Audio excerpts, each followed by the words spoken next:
Arrêtons-nous en plateau avec deux invités de marque. Soror Kasmaï, bonjour et Bonjour. merci d'être avec nous. Vous êtes romancière, éditrice franco-iranienne.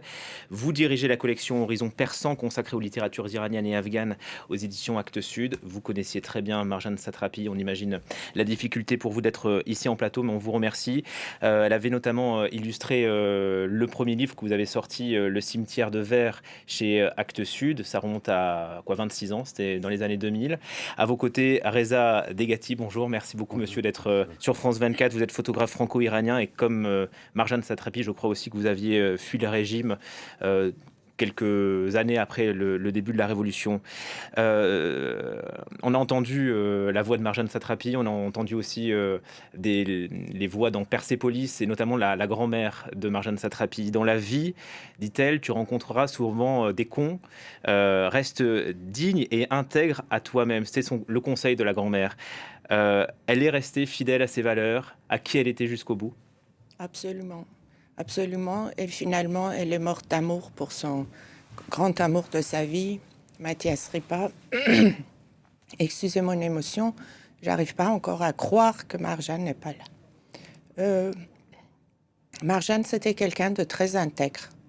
Elle trichait pas avec elle-même, elle trichait pas avec les autres, elle trichait pas avec ses lecteurs. Et sa BD Persépolis, si vous voulez, a été le premier récit aux côtés des films du cinéma iranien qui ont apporté aussi leurs images, leurs récits. Mais en imprimé, c'était le premier récit qui a au fait changé l'image de l'Iranien en France, des Iraniens en France. Et L'accès aussi au grand public. l'accès au grand public, le succès était presque rapide, immédiat. Et ça, en tant qu'auteur de romancière, je sais que ça nous a ouvert aussi les portes. J'ai pu, 2 ans après, fonder la collection Horizon Persan, en partie grâce au succès de Persépolis, parce que le regard des éditeurs a changé sur nos histoires à nous, Iraniens. Avant cela, Marjane elle-même, pour la publication de Persépolis, avait essuyé 148 refus. Aucune maison d'édition ne voulait la Aucune publier. grande maison d'édition n'en voulait parce qu'on disait une BD en noir et blanc, un style un peu particulier, l'histoire d'une petite fille, la révolution islamique, ça n'intéresse personne. Et à l'époque, peut-être que ça n'intéressait personne, effectivement.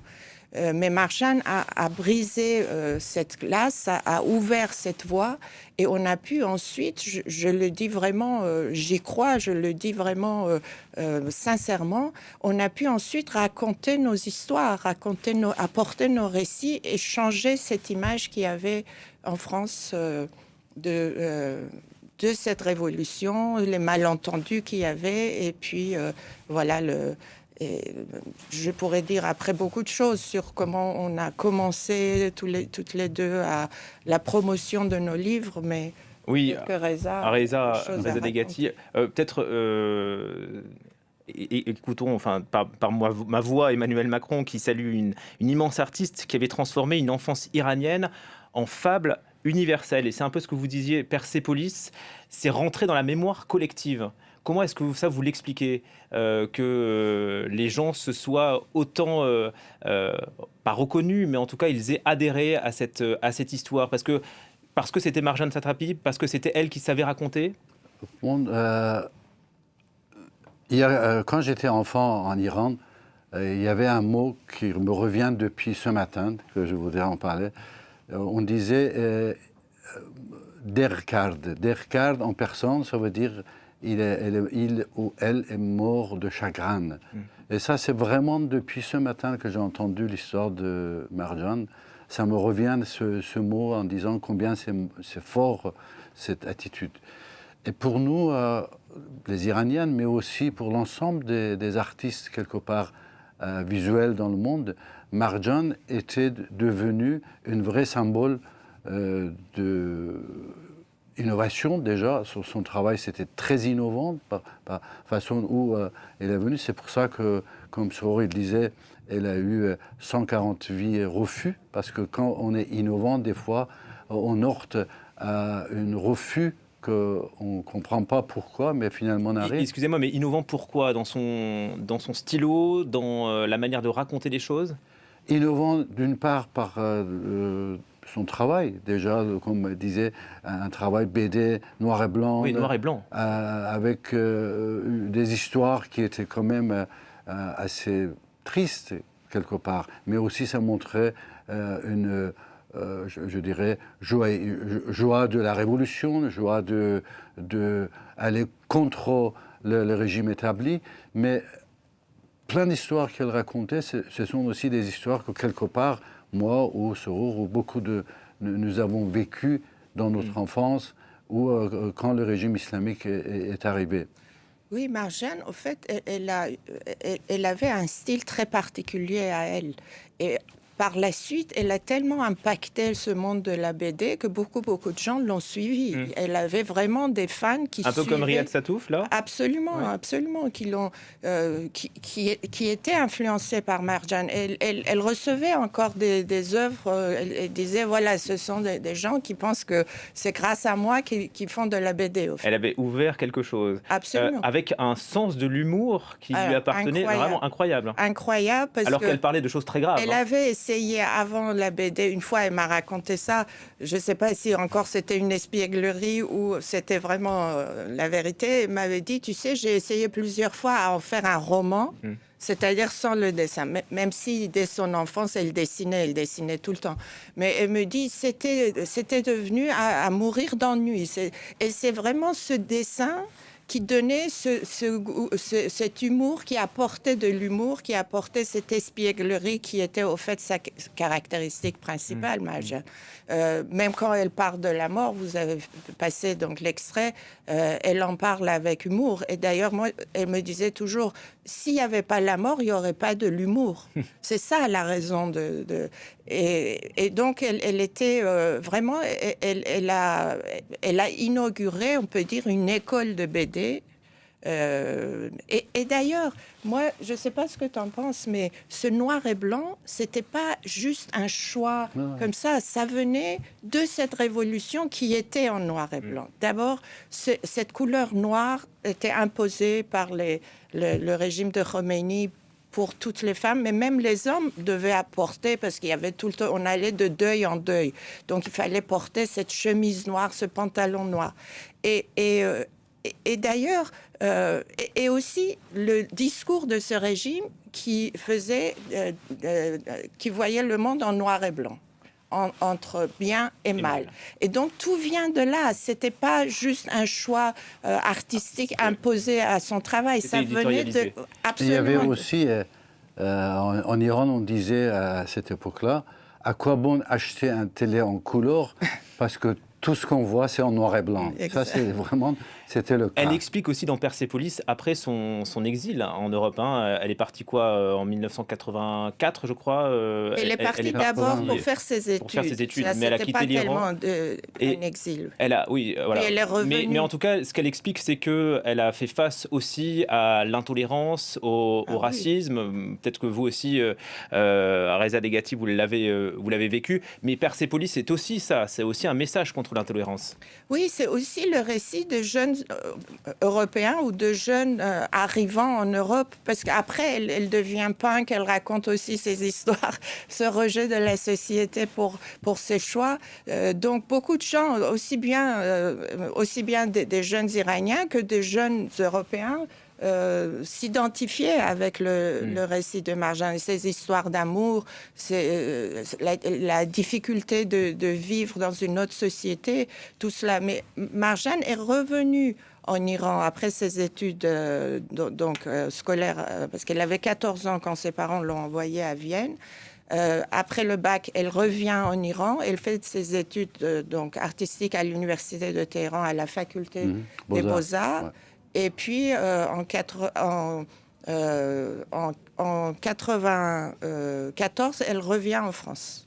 Elle revient en France et c'est là qu'elle commence à raconter. Mais ce n'était pas facile, à part le refus qu'elle avait. Sa vie n'était pas facile à cette époque-là. Elle a même connu la rue. Elle me racontait qu'elle avait été à une époque SDF et tout. Mais la volonté de réussir, de faire ce qu'elle avait envie de faire et d'être artiste. Elle disait, ma mère dit toujours que ma fille est une artiste. Et bien ça, c'est la plus grande fierté de ma vie d'entendre ma mère dire ça. Il est beaucoup question de femmes dans sa vie. Absolument. Sa mère, sa grand-mère, elle a été élevée dans un milieu féministe. On sent quand même une personnalité très tranchée. Oui, milieu féministe, mais vous savez, dans les grandes familles iraniennes, les femmes tiennent la maison, tiennent l'éducation, vous êtes d'accord. tiennent l'éducation, etc. Et puis, elle parle beaucoup de sa grand-mère, qui, justement, vous avez cité. Mais je ne sais pas, est-ce que tu as grandi dans un milieu féministe? On est tous dans le même genre de famille en Iran. Il y a toujours les femmes qui ont le dernier mot à dire, qui tiennent la maison, qui font beaucoup de choses. Et qui règnent aussi, vous savez. C'est ça la réalité. Mais allez-y, Reza. En réalité, ce qu'elle a fait, Marjan, ça va très loin par rapport à son identité et l'impact qu'elle a eu sur l'ensemble des artistes, quelque part. Parce que être artiste, avant tout, c'est rester toujours enfant. Ça, c'est une âme d'artiste, c'est rester toujours enfant. Et Marjan, elle a toujours resté cet enfant qui dans chaque artiste existe. Mais en même temps, elle était très combative pour tout ce qui était injustice. Ça, elle a montré dans plusieurs moments, dans ce qui s'est passé, dans toutes les manifestations qu'il y avait contre le régime islamique ou pour le peuple iranien. Elle était toujours présente et elle était presque le porte-drapeau de tous ces grands mouvements qu'il y a eu. Et en même temps, elle avait un amour profond pour la France, c'est-à-dire qu'elle aimait les deux pays. On voit très bien dans son travail.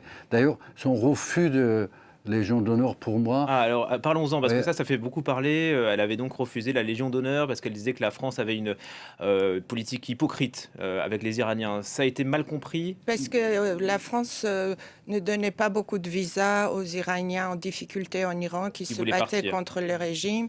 Et ça l'insupportait. Elle en souffrait vraiment. Elle essayait d'aider parce que sa voix comptait en France. Mais une ou deux fois, on en a parlé, elle s'était engagée à aider quelques artistes et n'avait pas réussi à obtenir un visa ou de français. Il y a une autre chose assez profonde dans cette histoire de refus, c'est que la France, pour nous, qu'on a grandi en Iran de notre âge, et aussi par toutes mes années de voyage que je fais dans le monde entier, la France a cette aura d'être le porte-drapeau de culture de l'Occident, dans le monde entier. La France a cette aura où les gens y regardent comme le défenseur des droits de l'homme, droit de l'expression, et ça existe partout dans le monde. À partir du moment où elle ou moi ou d'autres artistes, on voit que le gouvernement ou les gouvernements, ils ne sont pas dans le même niveau. Que la porte est en train de se rétrécir. Voilà, dans le même niveau que l'aura de la France. Ils ne sont pas dans le même niveau que ce que la France doit être. Donc, il y a cette amertume qui apparaît. Et ce n'est pas contre la France qu'elle a refusé ça. Oui. C'était plutôt pour dire que regardez-vous dans le miroir. Et élevez-vous. Élevez-vous et acceptez ce que vous êtes et faites ce que vous êtes. C'était par l'amour de la France. Absolument. Au fait, des principes. Oui. Et elle a été donc aussi, en 2024, elle a été reçue à l'Académie des Beaux-Arts. Ici à Paris. Oui. À Paris. Oui. Et donc, après le décès de Mathias Ripa, donc son amour, son compagnon, elle a créé une fondation Mathias Marjan Ripa Satrapi pour le cinéma. C'est-à-dire, ils offrent 2 bourses par an pour des jeunes qui voudraient faire du cinéma, plutôt iranien, mais pas forcément iranien. Et donc, ça aussi, c'est une œuvre qu'elle voulait absolument. Et je crois la même année, elle avait coordonné aussi l'ouvrage collectif Femmes, Vie, Liberté après la mort Absolument. de Marsa Amini. Bon, le temps nous est compté. Merci infiniment Merci à d'être vous. venu en plateau, Soror Kasmaï et Reza Legati. On vous souhaite beaucoup de courage pour cette épreuve après la mort donc de Marjane Satrapi à l'âge de 56 ans. Merci encore.